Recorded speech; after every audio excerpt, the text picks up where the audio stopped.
National Fisherman and Pacific Marine Expo are proud supporters of the Galley Stories podcast, as we make similar efforts to highlight the people and topics that define commercial fishing. You can see what that looks like in print and online all year long, as well as every November in Seattle when this community comes together at PME. Check out nationalfisherman.com and pacificmarineexpo.com to learn more. Hello and welcome to Galley Stories, stories of the Bering Sea and beyond, hosted by Mark Kaler. My name is Penka Jane, podcast deckhand and longtime listener. We'd thank you to subscribe to the podcast and leave us a review. Here's today's catch.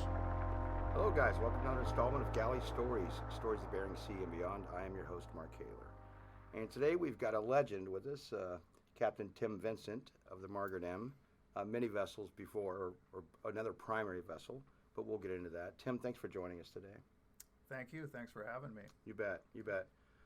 So let's dive into it. Where, when were you born, and what was your first commercial fishing experience? Okay. Before we start, for the record, I accepted a peanut butter cookie from you from a tender, which was delicious, and you've held me to this. So it all started with a peanut butter cookie here. Let's give the backstory on that, Tim. Yeah. I've tried to get you for like 4 years. Yeah. Right? Yeah, I've been busy. Like as you know, I do marine surveying as well as fishing, and that leads to a very busy life. And it's not. I mean, I've always wanted to do this, but it's just sort of like time pulls you, in different directions and whatnot. And, so I suckered him in. Yep. He stopped by my office, and I had some fresh baked cookies that the Tempest gave me, and I let him eat the cookie, and then I said, "Now it's set. You've already been paid." Yep.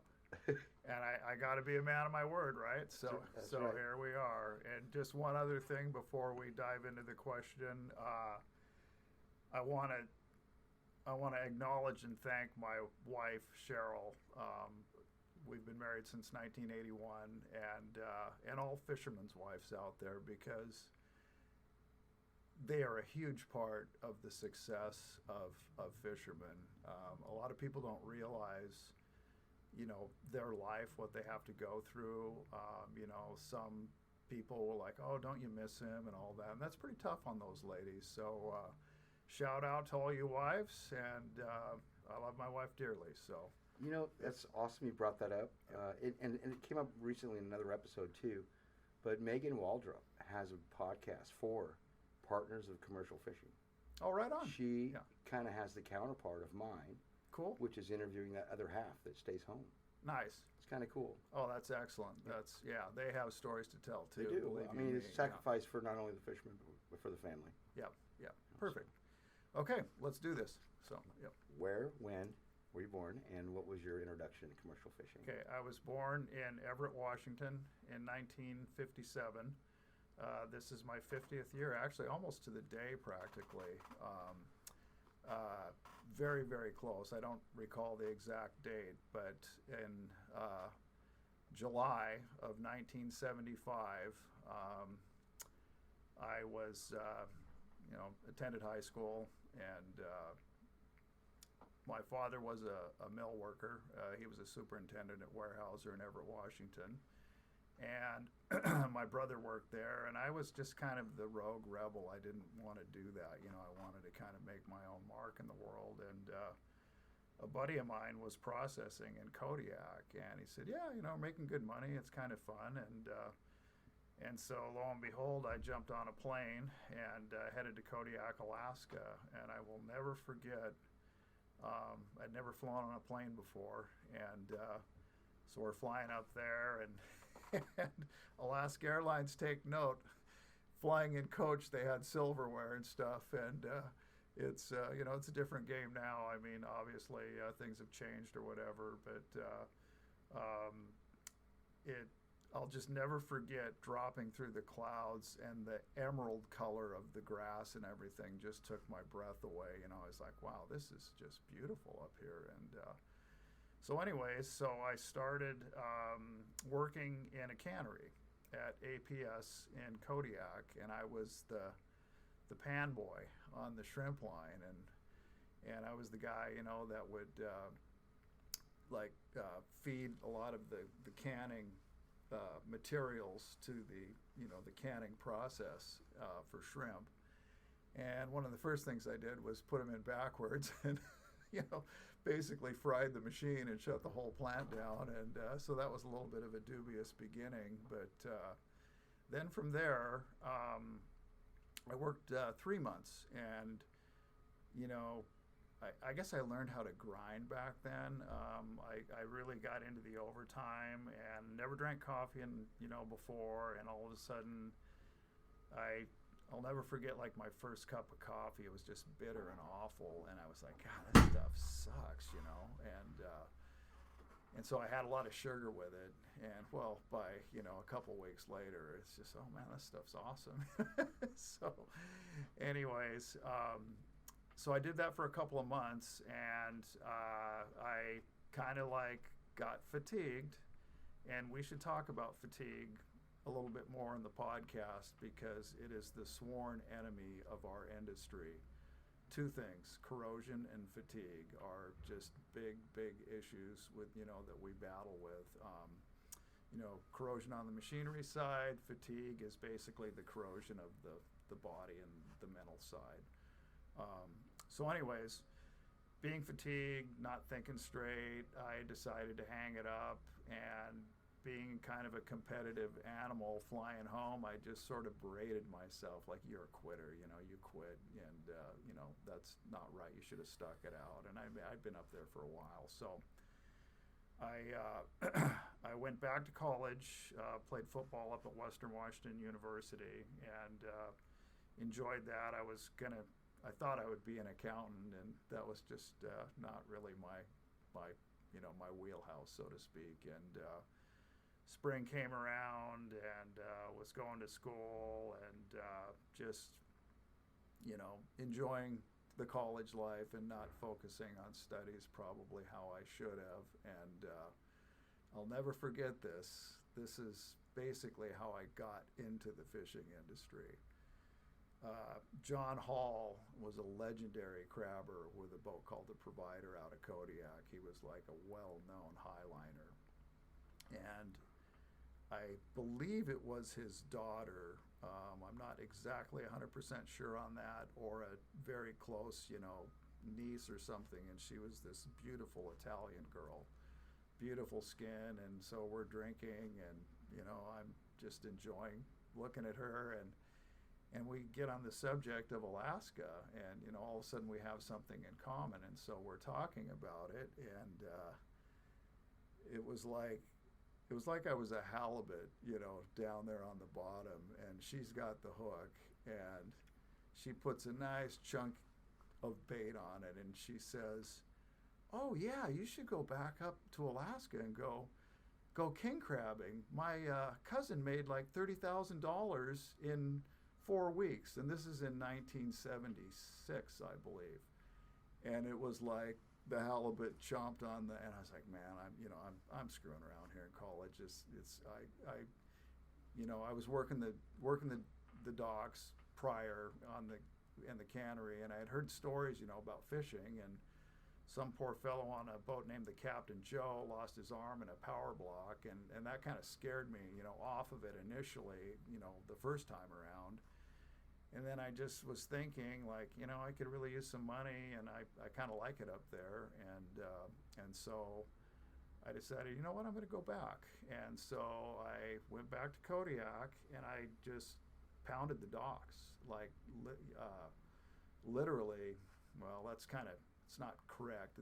That was my intention, was to pound the docks. And so pounding the docks, the first boat, I was pretty big, college back in the day, playing, was physically fit and large, and went up to a boat called the Rough and Ready with Jack Hill, great guy, super good guy.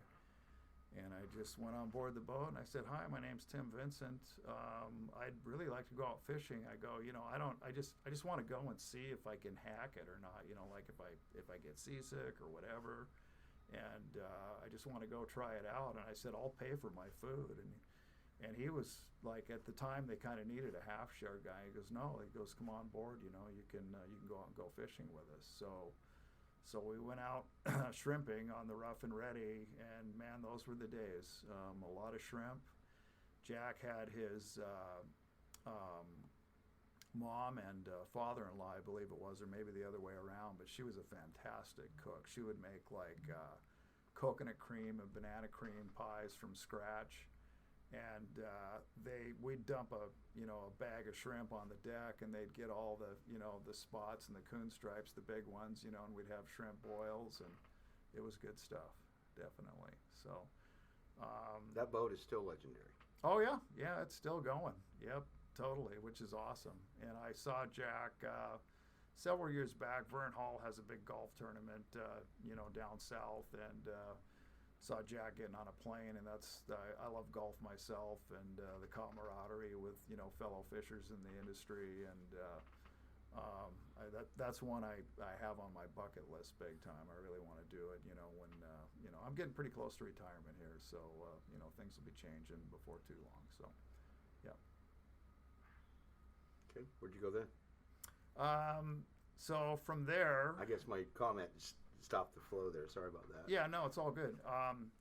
So from there, basically, I fished with Jack for a couple months, and we were going to go down to Newport, and a big storm blew in, and so we were waiting out weather. And when you're young, you go to the bar, and you have a good time and whatnot, and so went up, had a few drinks, wasn't feeling really good the next day, and woke up kind of late and heard about a boat called the KDK had come into town from the Bering Sea crabbing, and the boat was based out of Seattle, and I live in the Seattle area. I live up in Stanwood, north of Seattle, and I was kind of like, man, they needed a greenhorn, and I was like, I really I hear they're making good money out there, and it's a Seattle-based boat, and I felt bad about moving on from Jack because it was such a wonderful time and a thing, but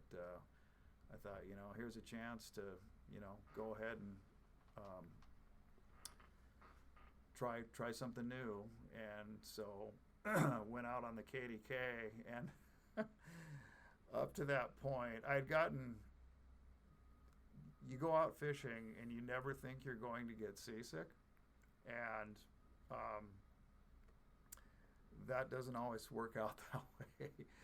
We got into a massive storm in the Shelikof, and I was just as sick as a dog for basically the whole time it took to jog from Kodiak down to Sandpoint, and I got better in Sandpoint. And you want to talk about Jenny Craig, I think. Probably lost, I don't know, 7-8 pounds just on that journey, just everything out, nothing in, and so then it was king crab from that point, fishing on the KDK, and did a few years with them, and then Tom Parks was the owner, and Jack Parks was the owner, and Tom was his son, and also ran the boat, and they were very hard workers. Tom was really hardcore. He was ex-military. The fellow had done service in Vietnam, and he'd seen the belly of the beast over there, I'm quite sure. Like if you dropped a crab pot, without letting Tom know, he'd about shoot through the ceiling, just from I think, what do they call that? It's like PTSD. Yeah, not so much PTSD, but like shell shock, I guess, maybe, or something like that. Yeah. So, but he was a hard worker, driver. Like we fished some very long hours there and did really good, and they had a beautiful boat. And Jack, his dad, moved to Maui and lived up on the hillside in a place called Pukalani, and we'd play golf there, my wife and I think it was like on about the 15th hole or something, I'd see the KDK's steering wheel on that. I was like, that's Jack's house. I know that, from that wooden helm steering wheel. And anyway, so some good years with Tom and them, and then I fished. I got on a boat called the Starfish, which was all Norwegian, and I was the only American guy on there, and that was kind of interesting. I figured out really fast, you better learn how to do boiled cod as the cook, and you better do a lot of it, and then you're in, you're in good graces. You get like 5 pots, to prepare a meal, and like 5 pots come pretty fast, so you'd be prepping all day in the galley and, trying to get ready to go. And, it was back in the day, it was, competitive. There was a deckhand by the name of Matthias Hodevig, and he was an older fella, and he was tough as nails. I mean, just tough and gruff. And he's the kind of guy that, like, if he didn't like the way you were doing something, he'd just rip everything out of your hands, This is the way you do it, don't do it like this, you do it like, I'm like, okay, dude, whatever you say, it's your game. So anyways, and they'd be like, it was a little weird because they'd be talking in, the old country tongue and kind of looking at me, and I was like, okay, I get it. I'm the stupid one here, right? So, but, I put up with it, and it was good. We did really well. We had a lot of fun. The last 5 pots of the evening, they'd usually have a little nip, of, it was actually, they'd drink Everclear and Kool-Aid, man. And it was just like, wow. They called me the Greek because I'd do wine, that was like our way to unwind at night, because one thing in the industry is everybody has an edge, it's like, whether it's crabbing, the only trawling I did was the shrimping, the first year or whatever, but I survey a lot of pollock trawlers, and I talk with a lot. I have great camaraderie with a lot of those folks, and then of course Bristol Bay, you people listening in Bristol Bay, we're all on the same team, and we're one big family, at the end of the day, and we all have fantastic passion for this fishery. That's what I love about Bristol Bay. It's everybody is just super passionate about it. They're into it, like there's a great vibe up here. There's a lot of young people. We're harvesting this fantastic resource, that is so healthy. I swear to God, sockeye is my secret weapon, of health. It's like my dad had heart disease. My brother had open heart surgery, and I went to get a physical, and I wasn't impressed with the physician. The physician asked me, like, tell me about your family history, and I said that, and the physician said, well, I want to put you on a statin. And I looked at her right in the eye, and I said, my statin is sockeye salmon. Thank you very much. No way in hell I will take that crap. I saw what it did to my dad, and you can just forget about it. So just love eating it. We just flayed up a few tonight, and I was going to do some Javanese sauce on it here.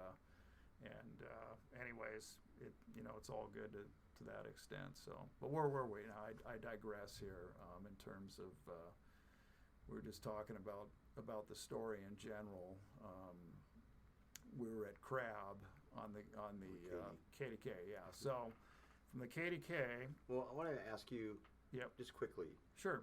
When you the first boat you went out shrimping on, you were offering to pay for the food. What jobs did they give you? What was that experience like, stepping on there for the first time? Besides getting seasick. I was the Iceman. And that's kind of like, you're the low man on the totem pole, and you want to talk about getting a workout. So back then, I don't even know if they do it anymore that way. I suppose they do, if it's possible or whatever. But basically, you'd load up with a butt ton of ice, in your fish hold, and that ice would like sort of get this shell over it. Mm-hmm. And so I'd go down in the hold. You're down in basically a frickin' confined space, practically, right? And you're just furiously chipping that stuff to get it, flaked so you can throw it. And so the catch comes on board, and then the crew hands up on the deck are shoveling the catch down to you, and you have to layer it, so it's shrimp, ice, shrimp. So you're trying to infuse, you're trying to mix it as much as you can, and vigorous workout. One thing, another thing, speaking back to the guy who screwed up and put the pans in the shrimp canning machine wrong. Another screw up was so everybody in the industry like on the bigger boats, they have what are called power takeoff units, and or PTO is the acronym, and a PTO is just basically this clutch pack, and Twin Disc makes tons of them, and this was probably a Twin Disc from back in the day, and it was a manual, it had a lever, and the deckhand showed me, well, this is how you do it, you kick it in. But he forgot to tell me you got to let the captain's got to let it idle down first before you kick it in. And so they're like, hey, Vincent, go engage the hydraulics. And the RPM was up, and I kicked that thing, and it blew the clutch back up. So my reward for that was the Bernadette had to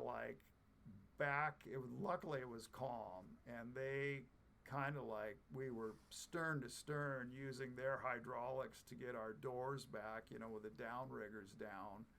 And my reward, for being stupid was basically, hey, Vincent, you're going to crawl out in that outrigger with a cutting torch and, cut the cable on the door, because it was just, it was just a cluster F, right, where you just got to do what you got to do out there a lot of times. You just got to make stuff happen, and that was one of those things, and that's just something I've never forgot. Like, okay, always let the engine idle down before you engage any hydraulics. Mm-hmm. What about the job on the KDM? KDK? Yeah. That was just deckhand and cooking. I learned to cook pretty fast. God bless my mom. She sent me recipes, and also shout out to my mom. My mom she just drilled it into me. You pay your taxes, you pay your taxes, you pay your taxes. And I have seen guys like this one guy was just pretty epic. He's a Southern guy. Yeah, you pay your taxes? Well, I just give him that later gator form.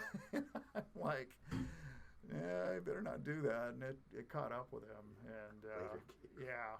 So anyway, she told me that, and she gave me a bunch of recipes. And so I cooked a lot, and then worked on deck, bait chopping. Now you're getting the juices flowing here. I'm thinking about, this was pre-automatic bait choppers. So you'd get like these cakes, like these probably like 30 to 50 pound cakes of frozen herring, and you had to temper them, like kind of like ice cream, because we had this rebar, literally at least 1.25 inches, if not 1.5 inches diameter rebar with about a 3-inch blade on the bottom of it. And you want to get some pecs, man. You'd hold this thing, like between your arms, like, your elbows out, and you just sit there and just pound like down. Churning butter. Oh, yeah, totally like churning butter. And, man, just everything here just be burning after a while. So doing that all day, filling the bait jugs. That was back in we didn't even do hanging bait back then. It was just basically 2 jugs of herring, and that was pretty much it. And then hand coiling, manually coiling. In fact, I was coiling today. We've got our drum line. I was taking it off for the winter, and it's pretty long. And I was coiling it up, and I was like doing cable coiling, and I was thinking like, man, this is a dying art. I don't think many people really know how to do this anymore, just because of the king coiler. Yeah, exactly. Auto coil and whatnot. So it was hand coiling. Landing the pots, working the stack. This was the first time I ever really got challenged mentally. Vitus Bering showed his teeth to me big time. We had a small power block. It wasn't the big King hauler back in the day. It was the original Marco hauler, and the shivs were only like maybe, say, 20-inch diameter. And I was working the rail, and there's kind of a trick to, like, it's 3/4 inch or 5/8 inch trailer line, and you as you grab it to throw it in, and if the boat's moving along, you really got to be quick, right? And it's a little bit of an artistic type of a move, so you sort of quickly maneuver your wrist, and you kind of shape it into the form of a loop, and you flip it into the thing. Well, it takes concentration and whatnot. Well, so I'm flipping it. And as I'm flipping it and looking into the shivs, I look up, and probably a 25-plus footer is combing right in my face. And it hit me with full force. and I smashed my leg into the pot launcher and bruised it up really bad, and I got swept thank God I didn't get swept overboard, but I got swept all the way across the deck, piled up into the crane in just a heap, and soaking wet, just head to toe and banged up. And I went into the galley, and I sat on the galley,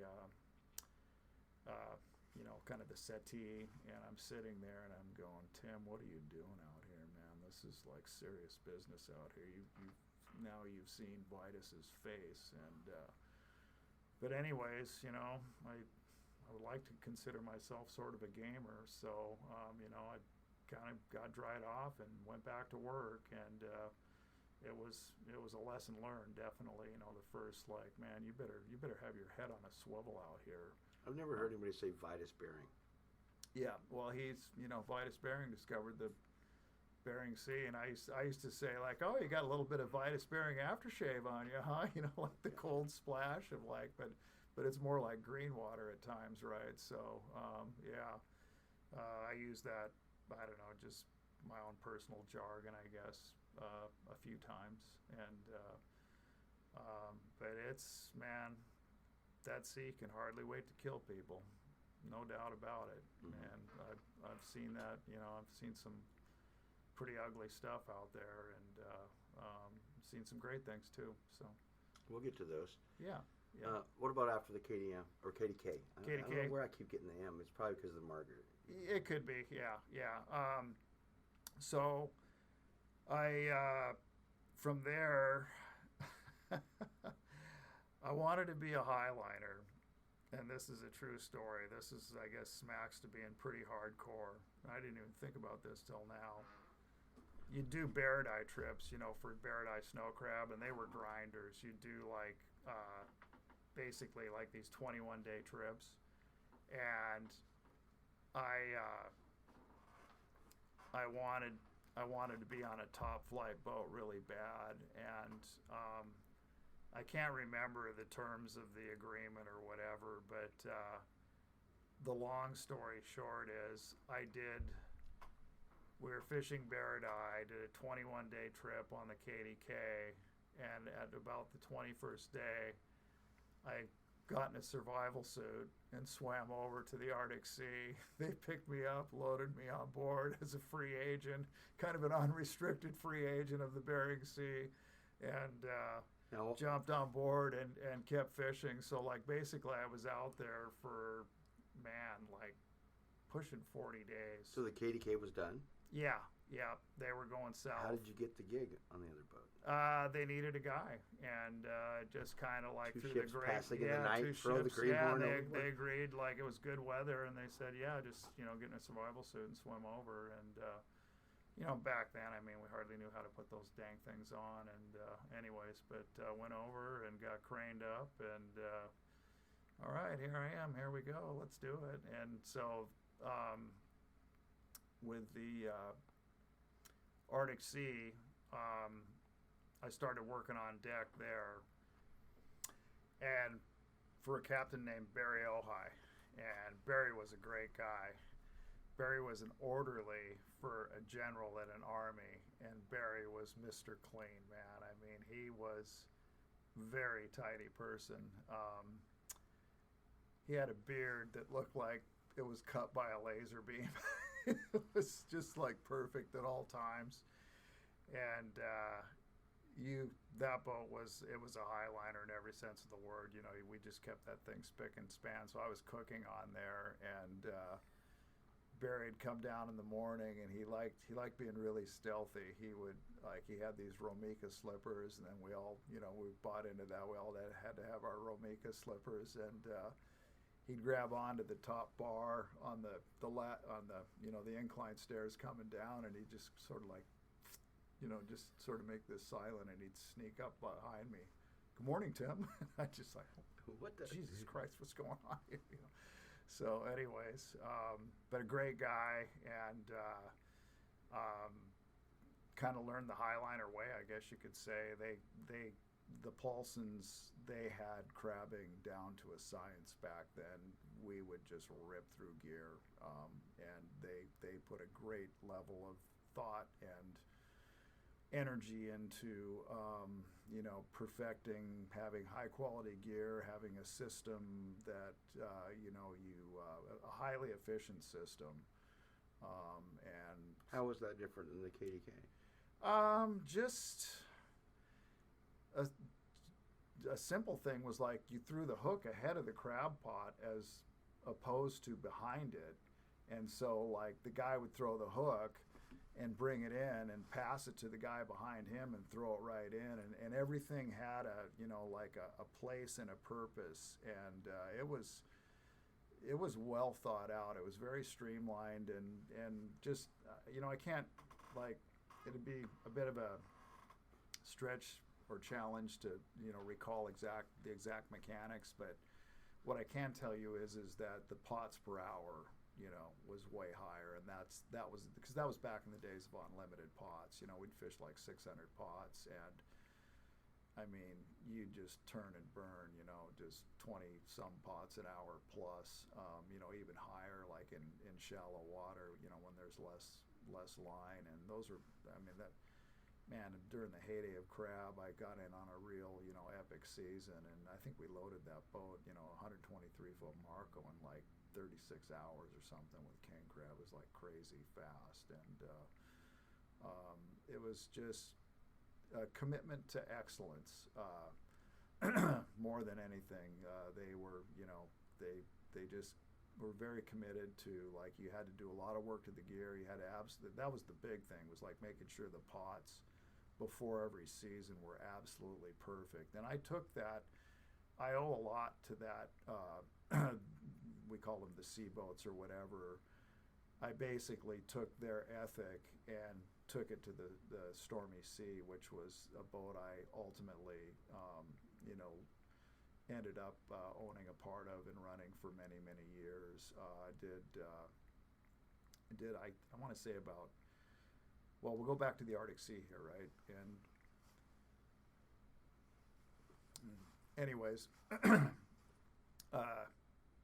did probably about 4 years on there, and it so happened that Barry had an in-law on the boat that got an injury to his cornea. His cornea got scratched by a king crab that was, thrown across deck, just kind of line of fire. Happens, when you're doing that kind of stuff, things happen. And make a long story short, it ultimately ended in Barry moving on from the organization, and it created an opening which I was able to step into, and I got my first captaincy running the Arctic Sea at like age 23 or something like that, and learned a lot about. Wait a minute. How did you go from just a deckhand on there? You worked on there for years, but then just jumped right to the captaincy?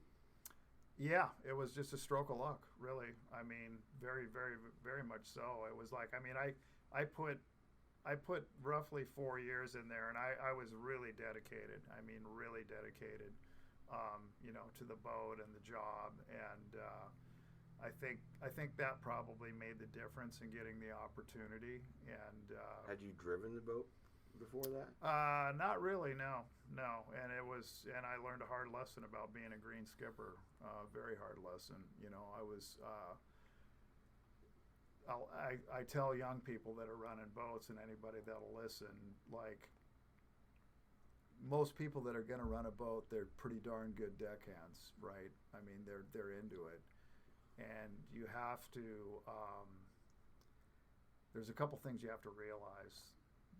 One of the things is you have to realize you're no longer the crew. You're the captain of the vessel. You're ultimately responsible for everything, and everyone. And everyone. And if you have to, you want to have good relationships with your crew. But if you think you're just going to be one of the crew and drink and party with them, you got another thing coming. It's not the way you want to run your operation, but at the same time, you don't want to be like some a-hole that's, you know, above everything. And what I learned, the big takeaway for me was I expected out of my crew what I thought, you know, I should expect of myself. And I drove my crew way too hard, like I was just a notorious grinder. And it ended up, you know, I got fired. Just because I was driving the boat too hard, driving the crew too hard, and you know, people quit on you. And it was a really good eye-opening lesson, definitely. So, and my wife was pregnant at the time, and it was heartbreaking, man. I was freaked out. You know, here I got my first child coming, and I got a great job, and now all of a sudden I'm fired, and I'm stressed out, right? I mean, I'm like really like, oh man, this sucks, what I'm going to do. And so I decided to get my master's license. So I went to offshore navigation school, turned in all my sea time, got a 500-ton, you know, Coast Guard freight and tow license, and that's what they had. That was before they had the 1,600-ton. And and then Bill LeBeau had a boat called the Lady Anne, and Bill was really good guy, awesome guy, love him, you know, just he's still, I think he's down in Arizona now. Haven't seen him in ages. I would love to see him, love to play golf with him. And got an opportunity to run that boat, which I might add, I had to speak to fatalities and casualties in the industry. I had a buddy of mine that was very near and dear to me. His name was Paul Fonzie, and Paul was he was a mafiosi mule from Buffalo, New York. Yeah, young guy and tough guy and really good guy. And I was on the Arctic Sea at the time, and Paul was working on the Lady Anne, and Paul was a stack man. And they were on a run between pots, and everybody had gone in off deck, and Paul, and it, you know, it was just kind of like a nice day. You just figure like, oh, nothing will ever happen, right? That's the whole thing. You always figure, oh, nothing ever will happen. Shit happens out here, man, and you know, whether you like it or not. And Paul disappeared off the stack, and they had gotten so far away, you know, they went back to look for him, and they never found him. And that was he was a really good friend, and that was the first crushing, you know, blow to my heart that I ever had in the industry, as far as you know, like I've just lost this really good guy, really good friend. I remember my wife calling me, and I was just totally despondent and totally dismissive, you know, just like, shit, it's just, you know, Paul's gone, you know, blah blah blah. And you know, sometimes you gotta man up, you know, definitely out here. You really do. I don't like blood.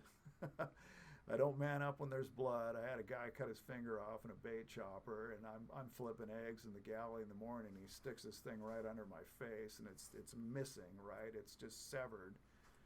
And I'm just like, well, that's not the kind of sausage I wanted to see this morning. And I had to put my head between my legs, and I just, the sight of blood, I don't know, I'm just a weakling there, definitely. And that was kind of a freak out. But anyways, to move on, I ran the Lady Anne, you know, had a master's license, and it was just kind of a short gig. It was agreed, you know, it was just going to be a short gig, and it was a lot of fun. And then I also ran a boat called the Sea Venture. And then Rick McGill was the owner of the Stormy Sea, and he called, and it was a big boat. It was the same boat as the Wizard, same hull. Difference being the Wizard had a kind of a single level house. This had a 2-level house on it. And Rick was really, really good about reinvesting into the boat. Like, he was really into, you know, he wanted to be a highliner, and he wanted a good machine, and we got some synergy going, and we got a good crew. I built the gear up a la, you know, seaboat style, got the deck system a la seaboat style, and we really started killing it in crab. We fished out of King Cove, and did real well fishing Opelio.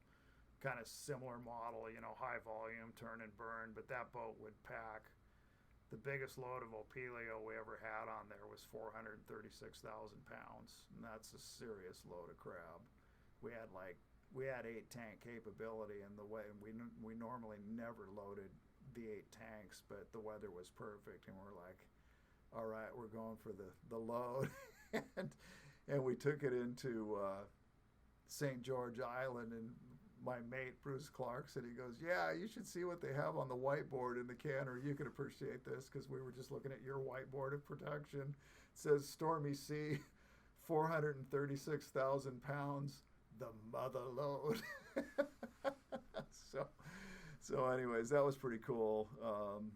We pulled that off, and that was, it was really, really good times. Caught a lot of crab, and I stayed there in crab basically until the buyback, and that was kind of like the end of my career. So we sold out in the buyback program, and that was, I want to say, about 2005. Can you explain what the buyback program was? There were basically, the long and short of it is that the fleet was overcapitalized, and too many boats for too little pie. The quotas were getting smaller and smaller, and the fleet was too big, and basically the government offered an incentive for people to reverse bid to get out of the fishery, and then the rest of the fleet would pay off that loan.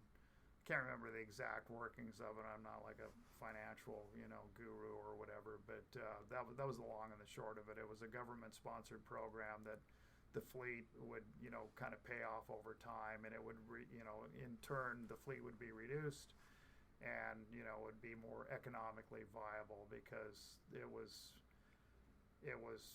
back in the heyday. It kind of reminds me of the Bristol Bay boat building boom, really. Like everybody's just going for it. Now you see new jet boats flying around everywhere, and sort of a similar type scenario. But I pray and I hope that, and I have great faith and confidence that this fishery is, like I said, it's a wonderful fishery. It's got a lot of youthful energy. There's a great, media presence with it, and I just hope everybody stays really united and focused, and they drive this fishery forward. It's also great to see a lot of women in this industry. It's awesome. There's women captains, women crew. I've had some women working for me, and it's just really wonderful to see that.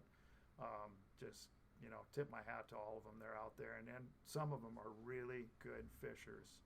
Definitely. I was fishing down in Ugashik this year, and I noticed a couple in particular.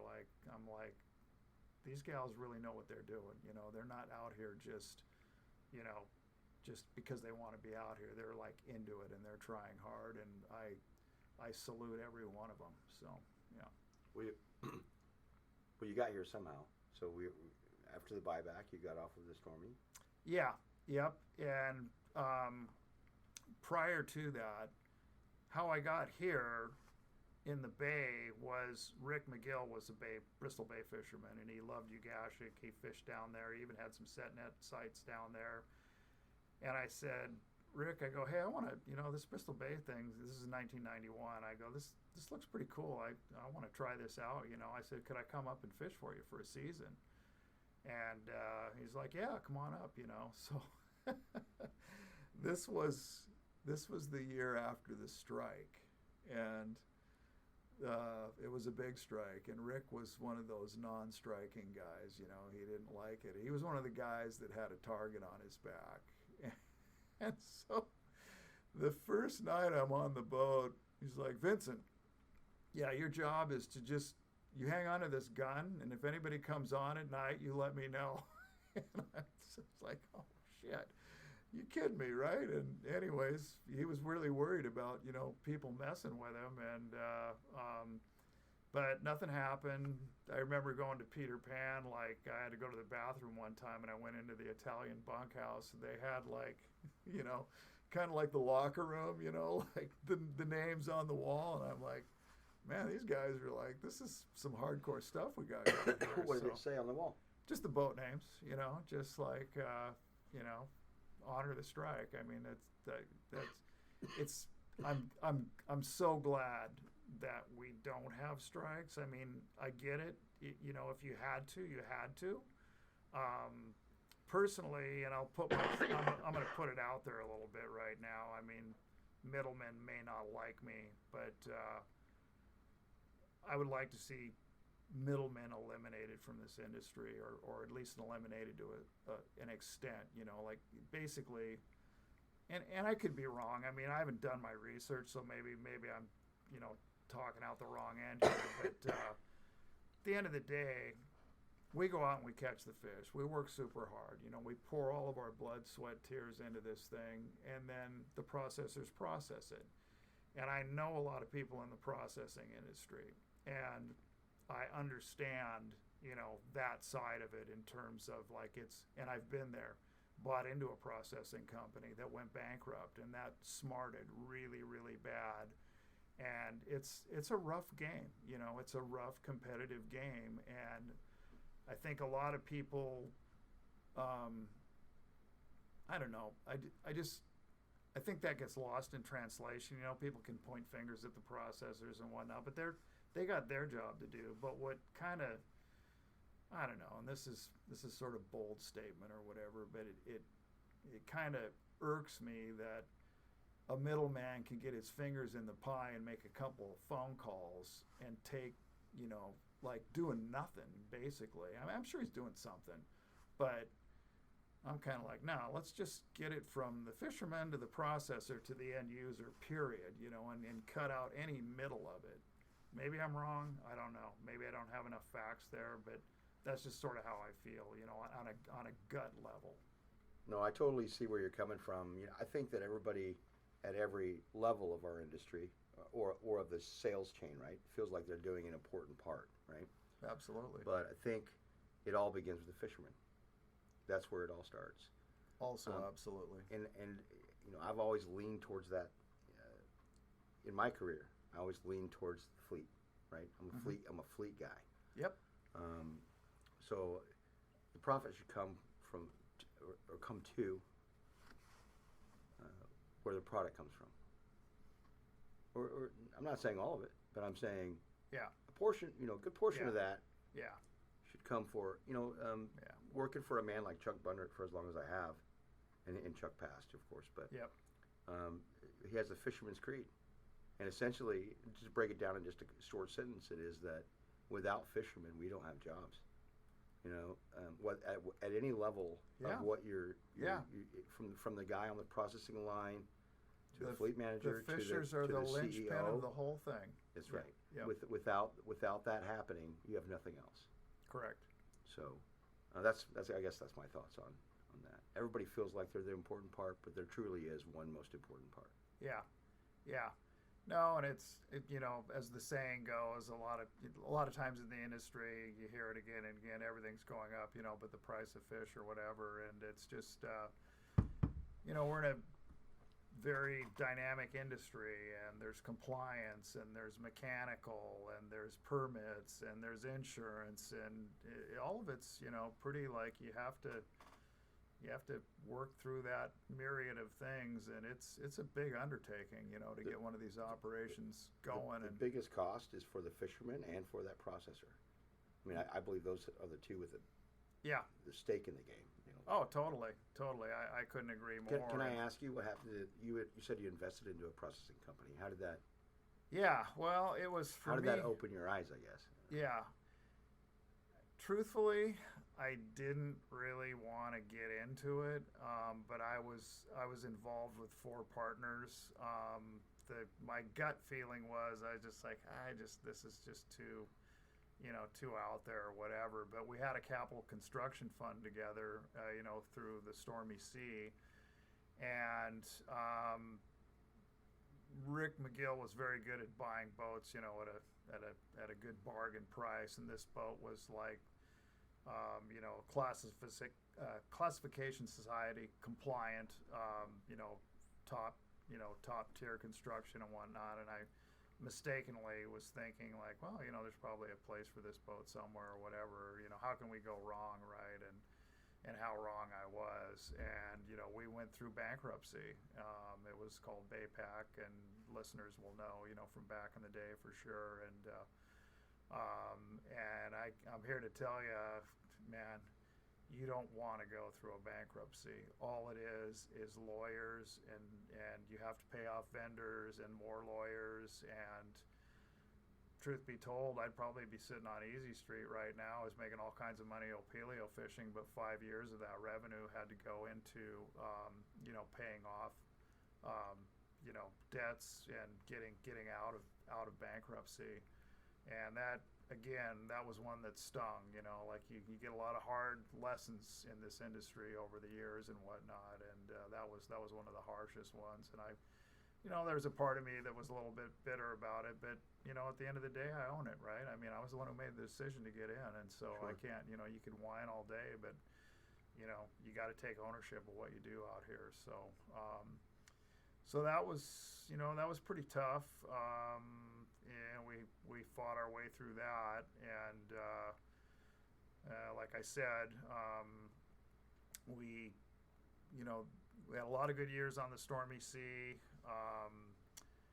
A lot of fun times, saw a lot of wonderful things, saw some terrible things, and there's one thing. I mean, it's a little late tonight here, but I would like to. There's one catch I made, and it's probably the greatest catch I've made all time, but it's a pretty lengthy story, and I think maybe why don't we just do something maybe tomorrow and carry on, and we can just pick up where we left off. So. We all like episode 2s, so Okay. that sounds great, and good segue. Yep. So, all right, yeah, let's do that. So, guys, thanks for listening, and tune into this next episode for the greatest catch of Tim's lifetime. Yeah, sounds good. It was, I don't know, it was just certainly the most rewarding catch of like personally, like primally satisfying catch. I'll just say that. I mean, there's hits of sockeye salmon in your net, and there's other hits in your net that I'll talk about tomorrow night that are 1,000 times more satisfying. So put that in your pipe and smoke it. So, yeah. All right. I just want to thank my sponsor, Xtratuf, as I see. Oh, yeah. We've got them on our feet. Yep. Or you do Yep. at the moment. I got on slippers. But okay, Tim, thanks for taking the time. Yep. And guys, tune in for this next episode of Tim for episode 2. Thanks for listening. Thanks for listening to Galley Stories. We hope you like what the net brought in. Please leave us a review on iTunes. Whether you like it or not, we're not fishing for compliments. Look us up on Facebook and Twitter too, and reach out to us at